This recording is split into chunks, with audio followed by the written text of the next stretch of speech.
Hello guys, welcome back another video. তো guys, আজকে আমরা লেকচার নাম্বার 6 নিয়ে আসছি।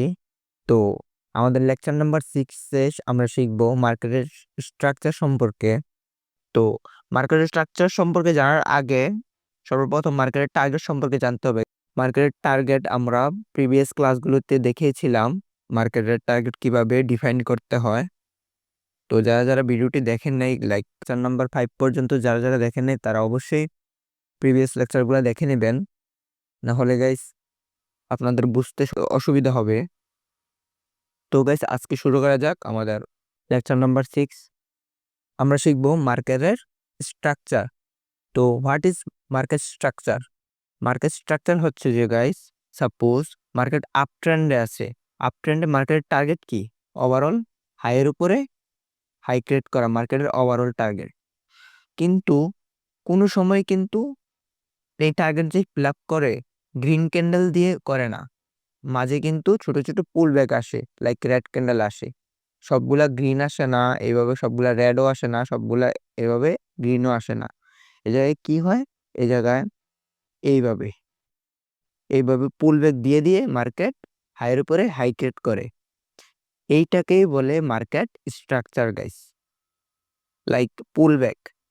সো আমাদের যেহেতু 1 মিনিটের জন্য ট্রেড প্লেস করে থাকবো, এগুলা খুবই স্ট্রং লেভেল হয়ে থাকে গাইস, এগুলা থেকে রিভার্সাল আসতে পারে। সো আমাদেরকে আইডেন্টিফাই করতে হবে যে কোনটা strong support and resistance level. So এই জন্য আমাদের মার্কেটের স্ট্রাকচার সম্পর্কে এবং কি গাইস মার্কেটের পুলব্যাক সম্পর্কে নলেজ থাকতে হবে। আপ ট্রেন্ডের মধ্যে এরকম পুলব্যাক আসবে, মানে লাইক স্ট্রং আপ ট্রেন্ডের মধ্যে এই ধরনের পুলব্যাক আসবে, আর ডাউন ট্রেন্ডের মধ্যে ছোট ছোট পুলব্যাক আসবে। এই পুলব্যাকগুলোর মধ্যে একটা হচ্ছে যে ভ্যালিড পুলব্যাক, আর একটা হচ্ছে যে আনভ্যালিড পুলব্যাক। তো গাইস, আমরা দেখে নিই কিভাবে আমরা ভ্যালিড পুলব্যাক এবং আনভ্যালিড পুলব্যাক মার্কেটের মধ্যে আইডেন্টিফাই করব। প্রথমে আসি গাইস আমরা আমাদের ভ্যালিড পুলব্যাকের দিকে। গাইস, ভ্যালিড পুলব্যাক কোনটি হবে? লাইক যেই পয়েন্ট থেকে মার্কেট রিভার্স করবে, লাইক এই যে দেখতেই পাচ্ছেন এই জায়গা থেকে মার্কেট রিভার্স করছে।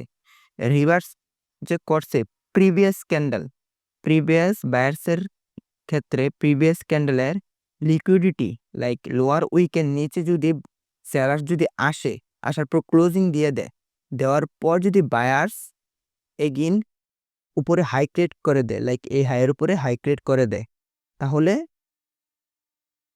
এটি আমাদের একটি ভ্যালিড পুলব্যাক হিসাবে গণ্য হবে। এইভাবে গাইস, এইভাবে গিয়েছে, তো এটি আমাদের একটি ভ্যালিড পুলব্যাক হিসাবে গণ্য হবে।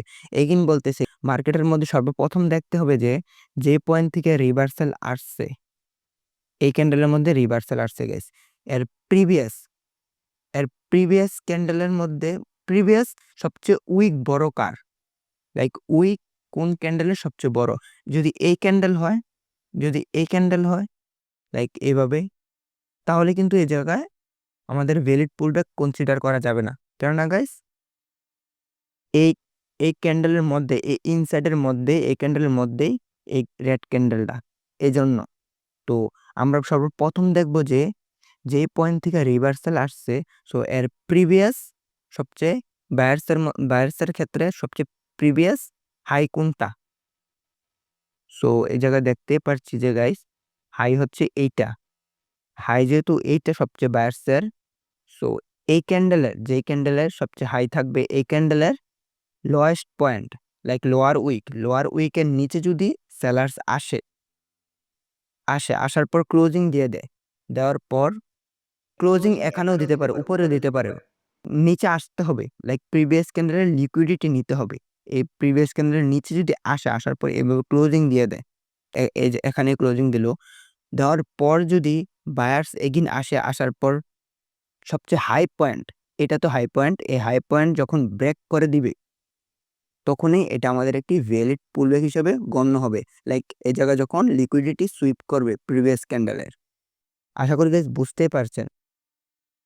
আবার যদি এই ক্যান্ডেলের উইকটা যদি বড় হতো, সবচেয়ে বড়, এই জায়গায় তো রিভার্সাল আসছে, তো সবচেয়ে বড় যদি এটা হতো, তাহলে আমরা এই ক্যান্ডেল কনসিডার করতাম।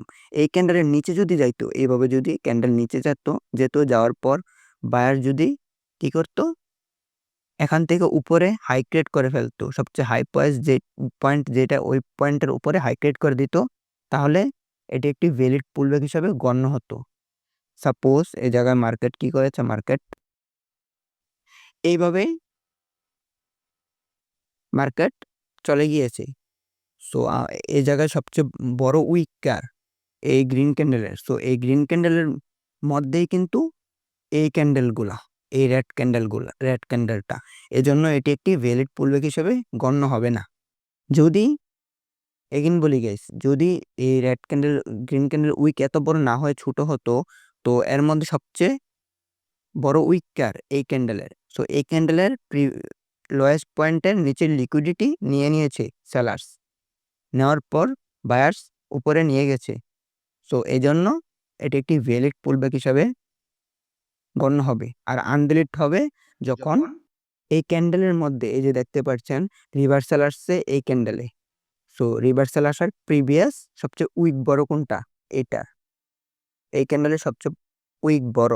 সো এই ক্যান্ডেলের লোয়েস্ট উইক, এটা হচ্ছে লোয়েস্ট উইকের নিচে কি মার্কেট আসছে? মার্কেট কিন্তু লোয়েস্ট উইকের নিচে আসছে না। মার্কেট এই জায়গায় ক্লোজিং দিয়ে দিয়েছে এবং কি গাইস উইক এই জায়গায় এই লোয়েস্ট উইকের নিচে আসছে না, না আসার পর মার্কেট উপরে চলে গিয়েছে। সো এটা হচ্ছে আনভ্যালিড গাইস, এটা প্রিভিয়াস ক্যান্ডেলের মধ্যেই রয়েছে। যদি এইভাবে উইকও ক্রিয়েট করতো এইভাবে, তো এটি একটি ভ্যালিড পুলব্যাক হিসাবে গণ্য হতো। তাহলে আমাদের হরিজন্টাল লাইন লাইক এটি একটি স্ট্রং একটি সাপোর্ট হিসাবে আমরা ধরতে পারতাম। তো গাইস আশা করি বুঝতেই পেরেছেন আমি কি বোঝাতে চাচ্ছি। আর কোনো ডাউট থাকলে অবশ্যই গাইস আমাকে টেলিগ্রামে নক দিবেন। সো আমি ওই জায়গায় আপনাদের ডাউট সলভ করে দেওয়ার ট্রাই করব অবশ্যই। তো গাইস আমরা এখন লাইভ চ্যাটে গিয়ে দেখি লাইভ চ্যাটের মধ্যে কিভাবে আমরা অ্যানালাইসিস করব। তো গাইস এখন আমরা চলে আসছি লাইভ মার্কেটের রিয়েল চ্যাটে। তো আমরা আইডেন্টিফাই করে দেখি। তো গাইস আমরা এই জায়গা থেকে আইডেন্টিফাই করার ট্রাই করি এই জায়গায় কি হয়েছে। মার্কেট এই জায়গা থেকে ওভারঅল আপে যেতেছে, যাওয়ার পর এই ক্যান্ডেলের মধ্যে রিভার্সাল আসছে। এই ক্যান্ডেল থেকে দেখি গাইস, এই ক্যান্ডেলের মধ্যে রিভার্সাল আসছে। সো যেহেতু এই ক্যান্ডেলের মধ্যে রিভার্সাল আসছে, সো প্রিভিয়াস ক্যান্ডেল দেখবো। সো প্রিভিয়াস ক্যান্ডেলের আপার উইক এই জায়গায় সবার উপরে এবং লোয়ার উইক নিচে। সো এই লোয়ার উইকের নিচে কিন্তু লিকুইডিটি সুইপ করে নাই, না করে উপরে গিয়েছে। সো এটি কোনো ভ্যালিড পুলব্যাক মানবো না।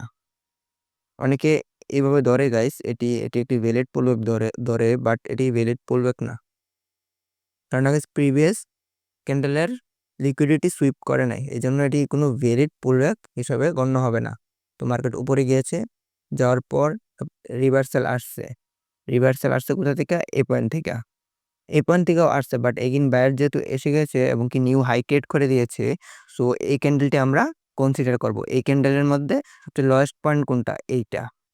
সো যেহেতু এটা লোয়েস্ট পয়েন্ট, সো এটার নিচে মার্কেট আসছে, আসার পর নিউ হাই ক্রিয়েট করে ফেলছে, এই হাইয়ের উপরে হাই ক্রিয়েট করে ফেলছে। সো আমরা এটি একটি ভ্যালিড পুলব্যাক মানবো, কারণ গাইস মার্কেট প্রিভিয়াস ক্যান্ডেলের লিকুইডিটি সুইপ করেছে। ওকে, তো মার্কেট উপরে গিয়েছে, মার্কেট রিভার্সাল আসছে এই পয়েন্টে। সো প্রিভিয়াস ক্যান্ডেল উইক ছিল এইটা, আর লোয়ার উইক ছিল এইটা। সো এর নিচে যেহেতু মার্কেট আসছে, আসার পর বায়ার্স উপরে নিয়ে গেছে, সো এটাও একটি ভ্যালিড পুলব্যাক লেভেল। তো এগেইন মার্কেট উপরে গিয়েছে, সো এই জায়গা থেকে রিভার্সাল করছে মার্কেটের মধ্যে, করার পর মার্কেট কি করেছে? একটু নিচে আসছে, back to back momentum create করে দিয়েছে। তারপর এই ক্যান্ডেল যেহেতু কনসিডার করবে, এই ক্যান্ডেলের লোয়ার উইক কোনটা? এইটা গাইস, সবচেয়ে লোয়েস্ট পয়েন্ট। এই ক্যান্ডেলের নিচে কি মার্কেট গিয়েছিল? না গাইস, মার্কেট কিন্তু নিউ ল ক্রিয়েট করতে পারে নাই। সেম প্লেস থেকে মার্কেট রিভার্সাল, বায়ার্স এসে গেছে, তারপর বায়ার্স ক্যান্ডেল ক্রিয়েট করে নিউ হাই ক্রিয়েট করে দিয়েছে। সো এটি আমাদের ভ্যালিড পুলব্যাক লেভেল না গাইস, কারণ গাইস এই ক্যান্ডেলের মধ্যেই কিন্তু এই সবগুলা ক্যান্ডেল ক্রিয়েট হয়েছে, এজন্য এটি ভ্যালিড পুলব্যাক লেভেল না। তো ওকে, তো গাইস এই ছিল আমাদের ভিডিওটি ভালো লাগলে অবশ্যই লাইক করে দিবেন, আর চ্যানেলে নতুন হয়ে থাকলে অবশ্যই সাবস্ক্রাইব করে দিবেন। তো গাইস এ পর্যন্তই।